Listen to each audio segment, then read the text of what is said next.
It is summertime. It is hot summertime, and it's July 28th, 2025. Hi, everybody. Gary Stocker back with This Week in College Viability podcast. Let's start off this week's podcast with the continuing observation that I'm not seeing any of the summertime positive college enrollment announcements that I have seen in previous years. You may recall in years gone by, I would note the positive announcements. Sometimes I would ridicule them, along with the observation that many colleges that no news about enrollment growth was bad news.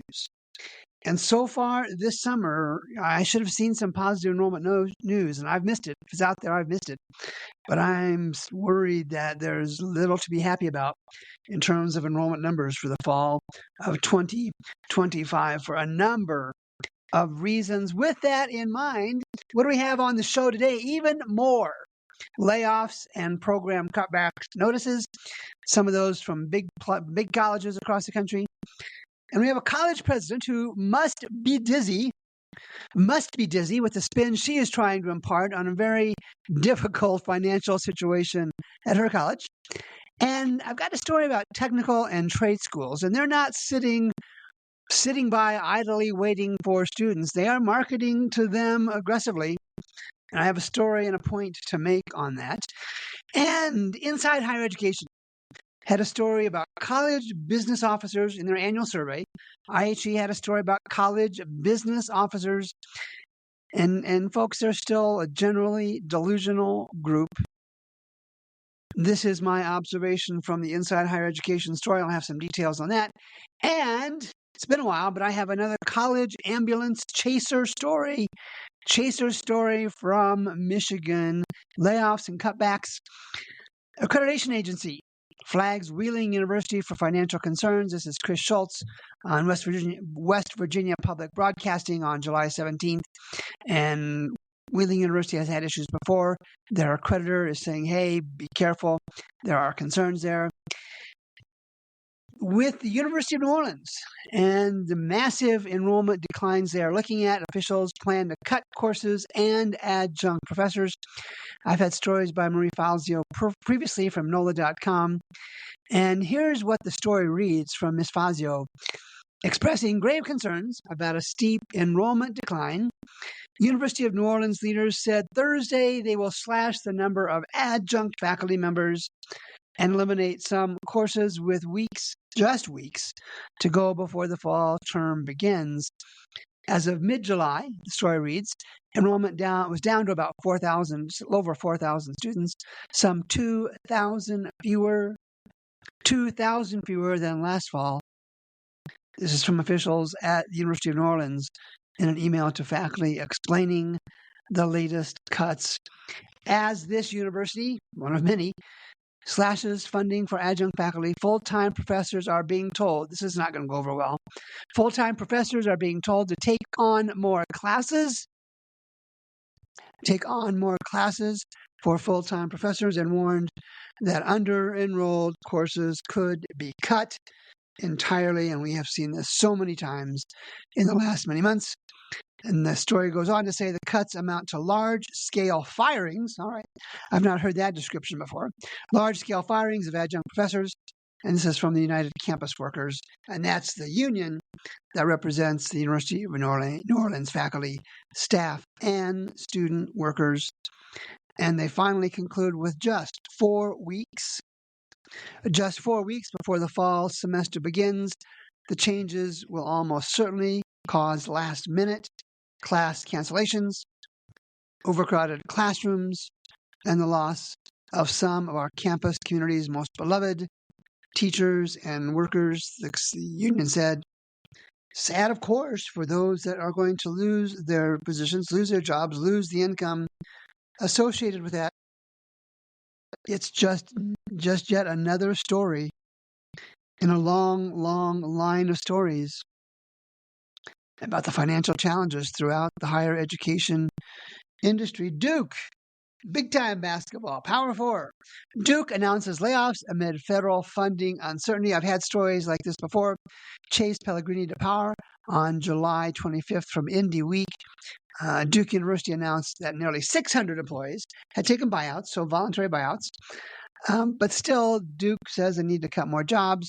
And in a university-wide message on Friday, Chase Pellegrini DePaul writes, officials warn that involuntary staff reductions, commonly called layoffs, thanks, are coming next month.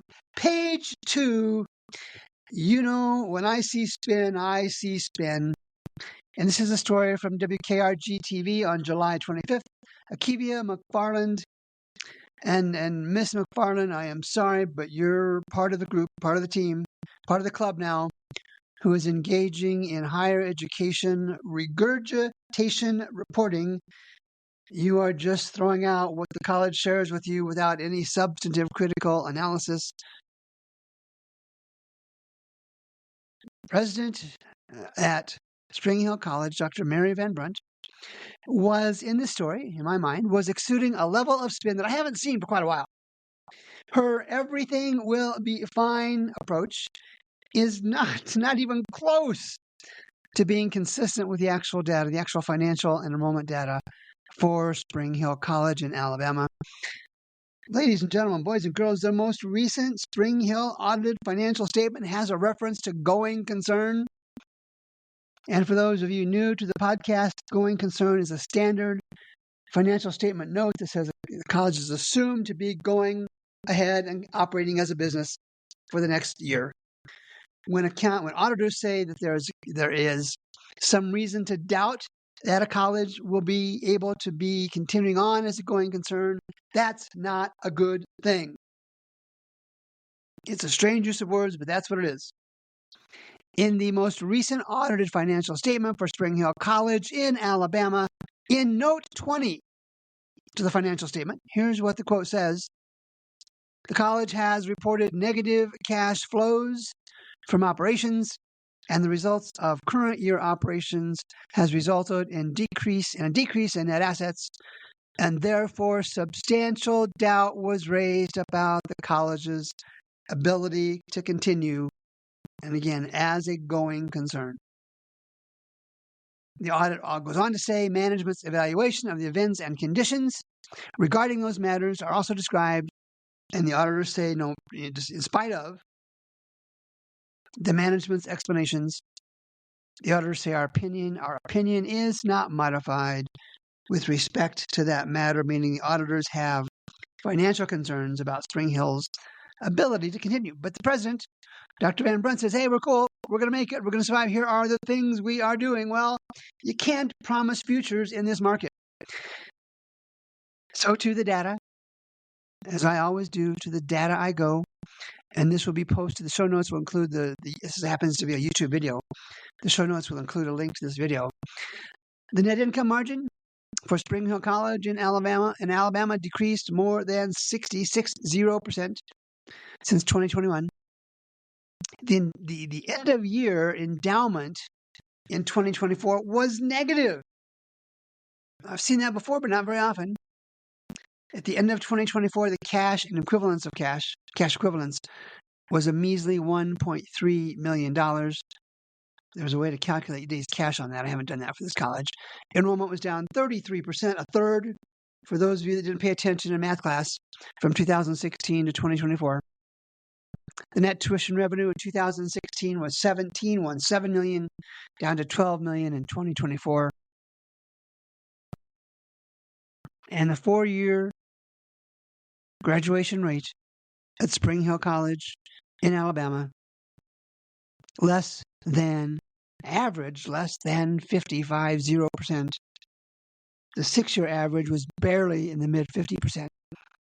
So not only does this college have serious financial issues, they're still not graduating their students. You've heard me say that before. One thing they're doing well, I should have given you a sarcasm alert. Institutional support expense per student has increased almost $2,000 in the last reported 8 years, from $6,500 to about $8,300. That's institutional support, essentially management support at that college. So, gosh, Dr. Van Brunt, one of us is using actual data to draw our conclusions, to make our point. The other of us is engaging in what I would describe as willful and future speculation, not based on anything more than unfounded opinions. Trade schools. Let's go to trade schools in Minnesota. Alex Jokic at KSTP on July 25th in Minneapolis had a story, growing enrollment at trade schools in Minnesota. Now, there's some specific data here. You can read the story. I'll have the link in the show notes. But this is an example of a technical and trade college, trade school, aggressively marketing what they do. Just like colleges, just like the traditional four-year colleges market what they do, so do these trade and technical schools. This is for Dunwoody. I missed his name here. This is for Dunwoody College of Technology in Minneapolis. And they're noting that the average starting salary coming out of Dunwoody is more than $62,000 per year, and all sorts of numbers that are good. And the reason I bring this up is they're not just sitting still. These technical and trade colleges, and maybe they're not all as successful as Dunwoody, I don't know, but they're marketing their education, their right out of school income, and it's just yet another market pressure, another point of market pressure on the traditional four-year higher education route. Page 3, risk and resilience. Okay, that's the headline and the Inside Higher Education story by Josh Moody on July 22nd. The subheading reads, College business officers, CBOs, identify financial threats to their institutions, especially in the near term. They also hint at confidence in their abilities, in their institutions' ability to adapt. And this is from the annual survey of college and university chief business officers. They had responses from 169 institutions in 2025. They're both public and private nonprofits. And the responses were gathered late last spring in April and May. And here's some quotes. Here's some notes from the story. Amid the uncertainty in higher education, about 3 in 5, not quite 60%, of these college business officers rate their institution's financial health as good or excellent. Okay, that's 60%, a little bit less than that. Let's see, 100 minus 60, what about the other 40%? That's a lot of colleges that don't have confidence that their institution's financial health is good or excellent. Maybe it's average. All right, maybe it's average, but that's 40% of, say, 3,000 colleges. That's a lot. That's a lot. And despite these challenges in higher education, we've talked about those earlier today, respondents were much more confident in their institution's 5- and 10-year outlooks. All right, maybe. So 73% of these college business officers are believing that their college or university will be financially stable over the next 5 years. 71% say they'll be cool over the next decade. In 2024, it was 85% look good over 5 years. Now it's down to 73% in 2025. And the 10-year outlook was essentially the same, 73%, for this year, 71% for last year. And again, that's a fine way to write that, but what about the other 30+% who are saying they're not confident for whatever reasons? And some 11% of these CBOs say they have had serious internal discussions about merging with another college or university. About the same as last year's survey, and most of these say they're doing it proactively, not in the face of imminent closure. All right, I'll take them at their word for that.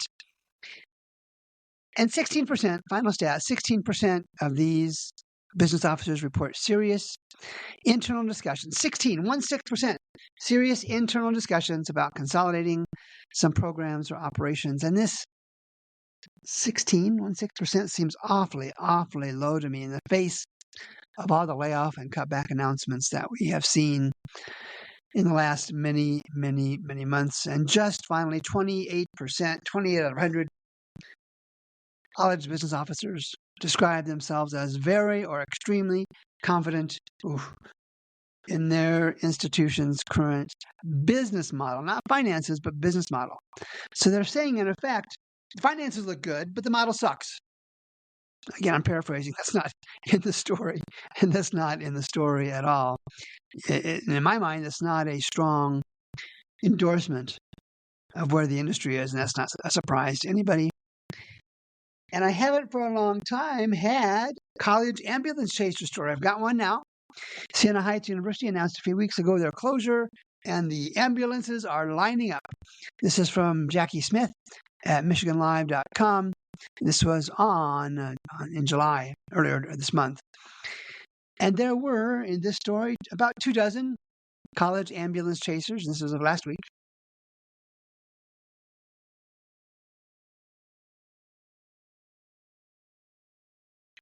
And the story reads, "Welcome, Siena Heights University students." And this is the headline on the web pages for these college ambulance chasers saying, hey, come to our college. I looked at 4 of the colleges listed. There were, I think, 10 or so listed. Just because, you've seen me talk about this before, some colleges engaging this college ambulance chasing for students of closed colleges are not particularly strong themselves. So Ashland College, their net income margin has decreased since 2021. Berry College, all the way down in Florida, not anymore close to Michigan, has been below 0 on their net income margin in the last 2 years. The College of Worcester in Ohio, all sorts of issues.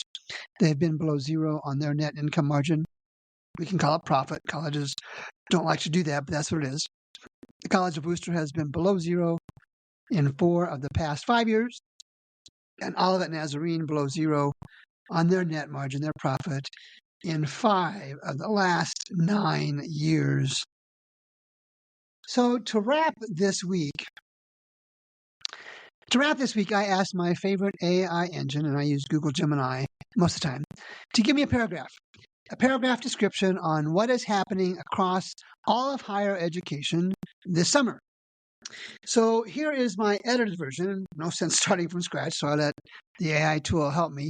Beats the heck out of starting with a blank piece of paper. And of course, it talks about lots of transformation going on, talks about the enrollment cliff, and many colleges are engaging in more diverse revenue streams, accelerated degrees, micro-credentialing, monetizing assets, whatever that means, through innovation hubs. All right, maybe,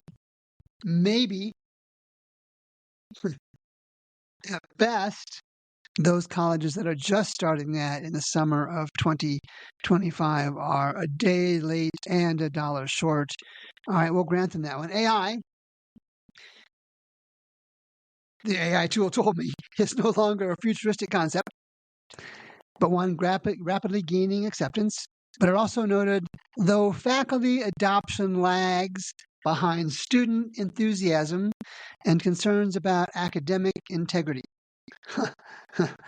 What else is new? Faculty lagging when something new and different comes along. And I guess the last one that is worthy of note is merger activity. I mentioned that a minute ago. And I'm not seeing much at all. There's some I'm aware of. And maybe it's happening. Maybe there's a lot of M&A, merger and acquisition, or merger discussions taking place behind the scenes, and that's fine. But given this industry's history, I'm doubtful that that's happening. And what does all of this mean? It means uncertainty many times over. And so whatever role you have in higher education, in leadership, if you're faculty, staff, student, parent, community leader, board member, please don't lose sight of the economic reality that there are too many colleges and not enough students willing to pay to go to those colleges. No marketing, no programmatic changes, no additions, no cutbacks is going to change. Well, the cutbacks might change that economic reality. And so in my mind, consolidation, and I've talked about this before, consolidation is the functional word. Layoffs, cutbacks, and closures today followed by massive merger activity, the facts of life for this higher education industry in the summer of 2025. As always, I am grateful for you making the time to listen to the podcast. I'll be back next week in August of 2025 with more of This Week in College Viability. I'm Gary Stocker. Thanks again for listening.